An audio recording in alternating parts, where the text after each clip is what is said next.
नमस्कार मित्रांनो, स्वागत आहे तुमचं आपल्या चॅनलवर। तर आजच्या भागामध्ये मित्रांनो आज आपण 301 ते 340 वाक्य बघणार आहोत। तर आजच्या भागामध्ये जे वाक्य आपण बघणार आहोत ते आहेत नकारार्थी वाक्य।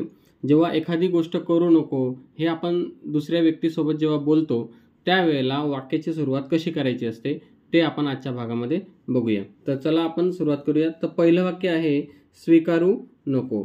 तर त्याला आपण म्हणूया don't accept. Don't accept, don't accept. तर मित्रांनो याचा अर्थ होतो नकोसाठी आपल्याला घ्यायचे डोंट आणि त्याच्यानंतर घेतलेले आपण डायरेक्ट क्रियापदाचं पहिलं रूप ॲक्सेप्ट, ॲक्सेप्टेड, ॲक्सेप्टेड असं क्रियापदाचं पहिलं, दुसरं आणि तिसरं रूप आहे याचं ॲक्सेप्टचं। तर त्याच्यातलं पहिलं रूप घेतलेलं आहे आपण, ठीक आहे। तर एवढंच करायचं आपल्याला, डोंटने वाक्याची सुरुवात करायची आहे जेव्हा आपण समोरच्या व्यक्तीला काहीतरी क्रिया करू नको असं सांगत असतो तेव्हा। तर बघूया आपण पुढचं वाक्य, आरोप करू नको। तर सुरुवातीला तुम्हाला लक्षात आलं असेल की डोंटच घ्यायचं आहे आपल्याला। सो डोंट ॲक्यूज, क्रियापदाचं पहिलं रूप डोंट ॲक्यूज। ओके, माझ्यावर आरोप करू नको असं असेल तर डोंट ॲक्यूज ऑन मी। तर ह्या पद्धतीने घ्यायचे, डोंट सुरुवातीलाच, नाही का। हा कागद स्वीकारू नको, so don't accept this paper असं पण आपण म्हणू शकतो, नाही का। गिफ्ट स्वीकारू नको, so don't accept this gift. तर जे काय असेल ते तर ते नंतर येणार आहे, पण सुरुवातीला डोंट आणि नंतर क्रियापदाचं पहिलं रूप तर येणारच आहे। सो आयुष्यात काहीतरी मिळव। आता हे वाक्य जे आहे हे आपल्याला डोंट न घेता काहीतरी मिळव म्हणजे डायरेक्ट आपल्याला जो काही व्हर्ब आहे तो सुरुवातीला घ्यायचा आहे, अचीव। अचीव काहीतरी म्हणजे समथिंग, अचीव समथिंग। आयुष्यात, आयुष्याच्या आत, अचीव समथिंग इन, आयुष्यात त साठी आपण इन घेतलंय, आयुष्यात। So in life, achieve something in life. आता इथं जर आपण आयुष्यात काहीच नको मिळू असं तर काही कोणाला सांगत नाही आपण, so don't achieve something in life असं आपण ते वाक्य करू शकतो। तर इथं डोंट न घेता डायरेक्ट आलेला आहे अचीव। तर याला अचीव का आलेला आहे, डायरेक्ट जेव्हा क्रियापद येतं वाक्यामध्ये तेव्हा ते वाक्य बनून जातं आज्ञार्थी वाक्य। कोणत्याही वाक्याची सुरुवात जर क्रियापदाने झाली तर त्याला आपण आज्ञार्थी वाक्य म्हणत असतो। तर म्हणून या ठिकाणी हे निगेटिव्ह वाक्य नाही आहे तर आज्ञार्थी वाक्य आहे, म्हणून अचीवने सुरुवात झालेली, क्रियापदाने सुरुवात झालेली आहे। चला बघूया पुढचं वाक्य। तर पुढचं वाक्य, तशी कृती करू नको। बघा, तशी कृती करू नको। सो डोंट ॲक्ट, कृती करू नकोला आपल्याला म्हणायचं आहे डोंट ॲक्ट। सुरुवातीला डोंटच येणारे, निगेटिव्ह वाक्य असेल तर don't. So don't act like that. तशीसाठी आपण घेतलोय लाईक दॅट। बघा, अशी असेल तर लाईक धिस असं म्हणू शकतो आपण। लाईक धिस, लाईक दॅट, तुम्हाला जे आवडेल ते म्हणू शकतो आपण। सो तशी कृती करू नको, डोंट ॲक्ट लाईक दॅट, नाही का। जास्त पाणी घालू नको। आता इथं आता आपल्याला क्रियापद कळलं पाहिजे की मला हे वाक्य म्हणायचं आहे की जास्त पाणी घालू नको, भाजीमध्ये घालू नको किंवा चहामध्ये घालू नको किंवा एखाद्या वस्तूमध्ये आपण बनवतोय पण आपण म्हणतो की जास्त पाणी घालू नको। तर पाणी घालण्यासाठी म्हणजे भर घालण्यासाठी आपल्याला ॲड हा शब्द वापरायचा आहे, म्हणून नकोसाठी तर डोंटच घ्यायचं आहे, एवढं तर फिक्स आहे। So don't add more water, जास्तसाठी घ्यायचं आहे आपल्याला more, don't add more water. बघा, शब्दशः अर्थ जर घेतलं तर 1 2 3 4, 1 2 3 4, 4 शब्दाला 4 आहे। नकोसाठी डोंट आहे, नाही का। जास्तसाठी मोर आहे, पाणीसाठी वॉटर आहे आणि ॲडसाठी या ठिकाणी घालू यासाठी ॲड आहे। तर बघा मित्रांनो, याचा जो क्रम आहे, आपण म्हणतो की मराठीमध्ये जर समजा सेम टू सेम आपण ट्रान्सलेट करायला जातो तर जास्तसाठी आपण काय म्हणू शकतो, मोर वॉटर ॲड डोंट। तर वाक्याची सुरुवात डोंटने का केली मग आपण, तर मराठीमध्ये नको हा शेवटी घेतला आपण, नाही का। नको कधी कधी आपण सुरुवातीला पण घेतो की नको जास्त पाणी घालू। बघा, ही भाषा आपण जशी बोलतो तशी ती बोलली जाते, नाही का। भाषा फ्लेक्झिबल असते। तसं इंग्लिशमध्ये सुद्धा आपल्याला डोंट ॲड मोर वॉटर असं म्हणायचं आहे। तर याच्यासाठी आपल्याला सुरुवातीलाच डोंट घ्यायचं आहे, प्रत्येक वाक्यामध्ये डोंट। सो कौतुक करू नको, सो कौतुक करू नको, पुन्हा तुम्हाला डोंट घ्यायचं आहे, डोंट ॲडमायर। ओके, ॲडमायर म्हणजे कौतुक करणे, प्रशंसा करणे, स्तुती करणे। याला दुसरा शब्द पण आहे प्रेज, डोंट प्रेज। तर या ठिकाणी ॲडमायर आपण घेतलेला आहे। उपदेश करू नको, तर डोंट येणार आहे इथं सुद्धा. Don't advise. Don't advise. Sir don't advise. Don't ॲडवाइससाठी आपल्याला ॲडवाइसचा SE घ्यायचा आहे. CE जर घेतला तर तो फक्त उपदेश नाऊन होतो. इथं आपल्याला वर्ब घ्यायचा आहे. म्हणून ॲडवाइस दोन प्रकारचे आहेत, ADVICE. ॲडवाइस म्हणजे नुसता सल्ला. पुढचं वाक्य आहे डोंट ॲडवाइस. पुढचं वाक्य आहे सहमत होऊ नको. सहमत होऊ नको म्हणजे काय, तर डोंट ॲग्री. Don't agree. तर अशा पद्धतीने मित्रांनो डोंट आणि नंतर क्रियापद घ्यायचे. चला बघूया उरलेले वाक्य. तर परवानगी देऊ नको, याला आपण म्हणूया डोंट अलाव. Don't allow. आश्चर्यचकित होऊ नको, डोंट अमेज. डोंट अमेज. अमेज म्हणजे आश्चर्यचकित होणे. त्रास देऊ नको मला, तर त्रास देण्यासाठी आहे अनॉय. पुन्हा आपण डोंटने सुरुवात करणार. डोंट अनॉय मी. मलासाठी घ्यायचं आहे मी. डोंट अनॉय मी. पुढचं आहे जाहीर करू नको, डोंट अनाउन्स. अनाउन्स म्हणजे जाहीर करणे. So don't announce. माझं नाव जाहीर करू नको, डोंट अनाउन्स माय नेम. विचारू नको आणि सांगू नको. So don't ask. विचारू नको. विचारणे म्हणजे आस्क आहे. Don't ask. अँड आणीसाठी घ्यायचं आहे आपल्याला अँड डोंट. इथं डी कॅपिटल नाही घेतला तर चालेल. Don't ask and don't tell. सांगू नको, टेल. तर इथं दोन वाक्य जोडलेले आहेत अँडने. जेव्हा अँडने दोन वाक्य जोडलेले असतात त्यावेळेला ते कंजंक्शन म्हणून काम करत असतं. वाट पाहू नको, don't await. Don't await.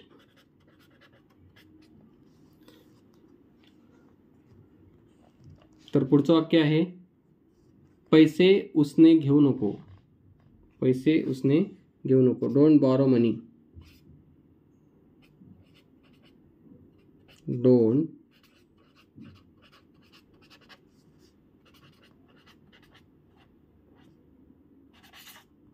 Don't borrow money. तिला हाक मारू नको, don't call her. Don't call her. तिला फोन लावू नको असं सुद्धा असेल तरी सुद्धा डोंट कॉल हर आपल्याला म्हणावं लागेल, नाही का. फोन लावण्यासाठी आपण कॉल हर असं म्हणू शकतो. तिला फोन लाव, कॉल हर. पण तिला फोन लावू नको, डोंट कॉल हर. तिला हाक मारू नको, डोंट कॉल हर. चला बघूया पुढचे वाक्य. काळजी करू नको, डोंट केअर. Don't care. वाहून नेऊ नको म्हणजे सोबत घेऊन जाऊ नको. So don't carry. Don't carry. मला आव्हान देऊ नको, don't challenge me. Don't challenge me. बदल करू नको. बदल करू नको, डोंट चेंज. Don't change. कोणालाही फसवू नको, डोंट डिसीव एनीवन. कोणालाही म्हणजे anyone. So don't deceive anyone किंवा एनीबडी म्हणू शकता. तपासू नको, डोंट चेक. Don't check. तपासू नको, डोंट चेक. गोंधळून जाऊ नको, डोंट कन्फ्यूज. Don't confuse. मोजू नको. तुम्ही सहज सांगू शकता मित्रांनो, मोजण्यासाठी काउंट आहे. So don't count. तर मित्रांनो, स्वयंपाक करू नको, डोंट कुक. Don't cook. बघा, 2च शब्दांचं वाक्य मित्रांनो, हे आपलं पाठ झालं पाहिजे आजच. रस्ता ओलांडू नको, don't cross the road. Don't cross the road. त्याच्या समोर रडू नको, don't cry in front of him. Don't cry in front of. ही एक फ्रेज आहे कोणाच्या तरी समोर. Don't cry in front of him, त्याच्यासाठी हिम.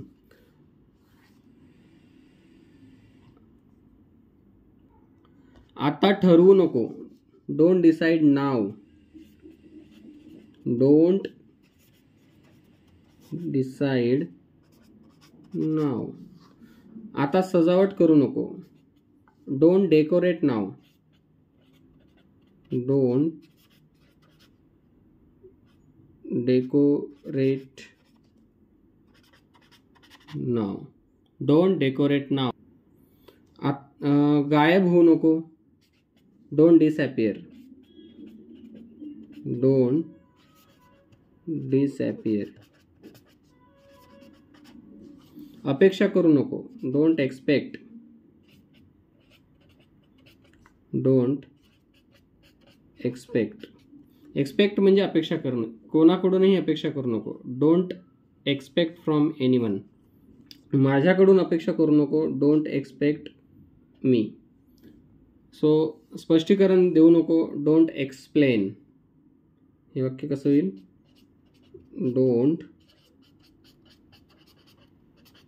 Don't explain.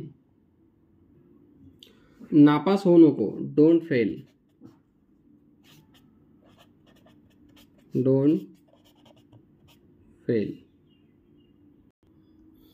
पुढचा एक, घाबरू नको, don't fear.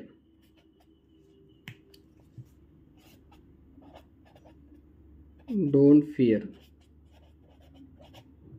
Don't fear. Form भरू नको, don't fill the form. Don't fill the form.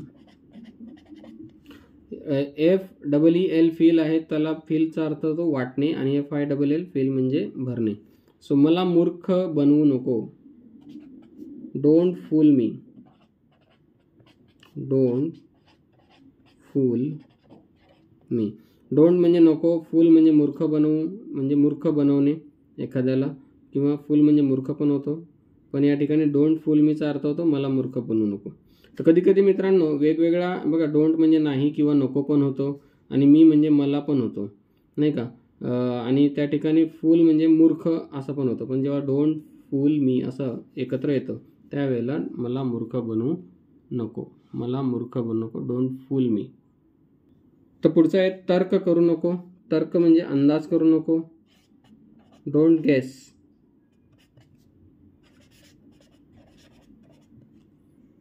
तर्क करू नको, अंदाज करू नको. द्वेष करू नको, डोंट हेट.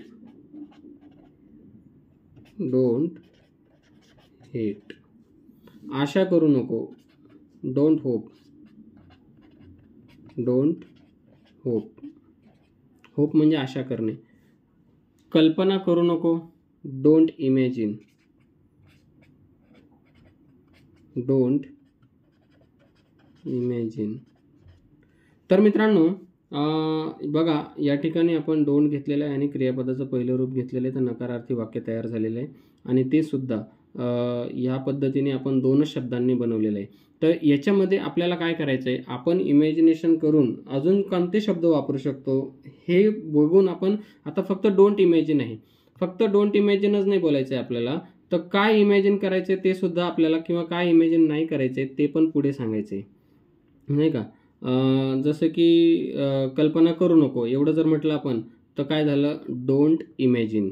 मग आता काय कल्पना करू नको, नाही का, तर ते आपल्याला जास्त विचार करून बोलायचं आहे. म्हणजे आपली जी शब्दसंपत्ती आहे ती आपल्याला बोलण्यासाठी वापरायची आहे. जसं की don't imagine that you will fail. तू नापास होशील अशी कल्पना करू नको. डोंट होप, नाही का, आशा करू नको. डोंट होप लाईक धिस, अशी आशा करू नको. डोंट हेट, नाही का, कोणाचाही तिरस्कार करू नको किंवा द्वेष करू नको. Don't hate anyone, don't hate anybody, नाही का. आता ह्याच वाक्याला तुम्ही आय जर जोडला आणि वी जर जोडला तर एक नकारार्थी वाक्य होतं. जसं की आय डोंट इमॅजिन, मी कल्पना नाही करत. आय डोंट होप, मी आशा नाही करत. आय डोंट हेट, मी तिरस्कार नाही करत. आय डोंट गेस, मी तर्क किंवा अंदाज नाही लावत. आय डोंट फूल, मीचं काढून टाकायचं आहे. आय डोंट फूल, मी मूर्ख नाही बनवत, नाही का. आय डोंट फूल यू, इथं मीच्या जागी यू जर टाकला तर I don't fool you. So मी तुला मूर्ख नाही बनवत. त्याच्यानंतर I don't feel the form, मी फॉर्म नाही भरत. तर ह्या पद्धतीने, नाही का, इथं सुद्धा आपण आय डोंट फिअर, मी नाही घाबरत. आय डोंट फेल, मी नापास नाही होत. तर या ठिकाणी आय जर लावला तर तो एक सराव झाला. वी डोंट फेल, आम्ही नापास नाही होत. वी डोंट फिअर, आम्ही नाही घाबरत. We don't feel the form, आम्ही फॉर्म नाही भरत. वी डोंट फूल, आम्ही मूर्ख नाही बनवत. वी डोंट गेस, आम्ही अंदाज नाही करत. वी डोंट हेट, आम्ही तिरस्कार नाही करत. वी डोंट गेस, आम्ही अंदाज नाही करत झालं. वी डोंट होप, आम्ही आशा नाही करत. आणि वी डोंट इमॅजिन, आम्ही कल्पना नाही करत. तर ह्या पद्धतीने मित्रांनो, we don't care, I don't care. We don't carry, I don't carry. We don't challenge, I don't challenge, नाही का. We don't change, I don't change. We don't deceive anyone, I don't deceive anyone, नाही का. I don't check, we don't check. You don't check, नाही का. They don't confuse, I don't confuse. We don't confuse, they don't confuse. तर ह्या पद्धतीने जेव्हा जेव्हा आपण डोंट वापरतो तर आय, वी, यू, नाही का, आणि दे. आणि जर अनेक वचन करता असेल तर जसं की राम आणि राज, डोंट काउंट, राम आणि राज नाही मोजत आहेत. तर या ठिकाणी मित्रांनो नाही मोजत. तर ह्या सर्वांच्या पुढे आपल्याला डोंट वापरता येतं. आता मग सुरुवातीला जर फक्त याच्याऐवजी डायरेक्ट आपण डोंट वापरले, डोंट कन्फ्यूज, तर हे कोणासाठी वाक्य आहे? तर हे समोर उभे असलेल्या व्यक्तीसाठी आहे, डोंट कन्फ्यूज, नाही का. समोर मग एक असेल किंवा दोन व्यक्ती असतील तर आपण त्यांना जर म्हटलं की डोंट कन्फ्यूज म्हणजे गोंधळून जाऊ नको किंवा गोंधळून जाऊ नका, नको आणि नका याच्या अर्थाने आपण हे वाक्य वापरणार आहोत. समोर जर समजा सेकंड पर्सन जो आहे, जो आपल्याला ऐकतो आहे, तर त्या ठिकाणी आपण ह्या पद्धतीनं वाक्य वापरू शकतो. हे आज्ञार्थी वाक्य आहे. ही एकाला पण असू शकते आणि एकापेक्षा जास्त लोकांना उद्देशून सुद्धा ही आज्ञा असू शकते. तर हे झालं एक आज्ञार्थी वाक्य, हा पहिला प्रकार. आणि त्याच्या आधी म्हणजे या ठिकाणी डोंटच्या आधी आपल्याला आय, वी, यू आणि दे याचा डायरेक्ट आपल्याला सराव करायचा आहे आणि मग वाक्य बोलून बघायचं आहे. जसं की आय डोंट कन्फ्यूज, मी गोंधळून जात नाही. वी डोंट कन्फ्यूज, आम्ही गोंधळून जात नाही. यू डोंट कन्फ्यूज, तू गोंधळून जात नाही. आणि दे डोंट कन्फ्यूज, ते गोंधळून जात नाही. आणि डोंट कन्फ्यूज जर म्हटलं तर गोंधळून जाऊ नको किंवा गोंधळून जाऊ नका. तर अशा पद्धतीने मित्रांनो आपण 3 प्रकारे वाक्य बघितलेले आहेत. पहिलं म्हणजे आज्ञार्थी निगेटिव्ह वाक्य. दुसरं म्हणजे आपण आय, वी, यू आणि दे याचा सुद्धा वापर करून हे वाक्य आपण फिरवू शकतो. आणि हेच गंमत आहे मित्रांनो. तुम्हाला एवढं समजलं की मग हे समजायला जास्त टाईम लागणार नाही. तर तुम्हाला व्हिडिओ आवडला असेल तर आधीचे सुद्धा वाक्य नक्की बघा, कारण आता आपण या व्हिडिओमध्ये जवळपास 340 वाक्य बघितलेले आहेत. दर व्हिडिओमध्ये आपण 40 वाक्यांची प्रॅक्टिस सिरीज आपण ही सुरू केलेली आहे. ही प्रॅक्टिस सिरीज तुम्ही कंटिन्यू बघत राहा, जेणेकरून तुमचं जे काही इंग्लिश स्पीकिंगचा जो काही सराव आहे तो अधिक चांगला मजबूत होईल आणि त्याला पूरक असे काही वाक्य या ठिकाणी तुम्हाला मिळतील. तर आपल्या चॅनलला नक्की सबस्क्राईब करा आणि व्हिडिओ आवडल्यास लाईक आणि शेअर करा. धन्यवाद. भेटूया पुढच्या व्हिडिओमध्ये.